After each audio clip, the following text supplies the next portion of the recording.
So there's lots of different opportunities in the Raleigh area and other places to interact with animals. One obviously is Farm Animal Days here. It's really important to remember, if you ever interact with an animal in any of those situations, even if you have your own animals, it's really important to wash your hands after you handle them before you actually start doing anything else like eating or doing things like that.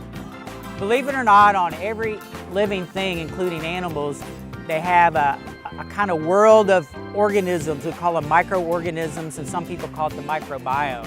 And so when you pick up a chicken or a pig or touch a goat or a sheep, they grew up with those organisms on their surface and it doesn't bother them, but you didn't.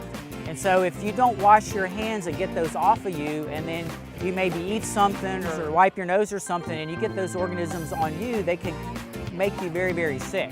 It's really important that you use soap and warm water when you wash your hands, because the soap actually helps get more things off than just water alone.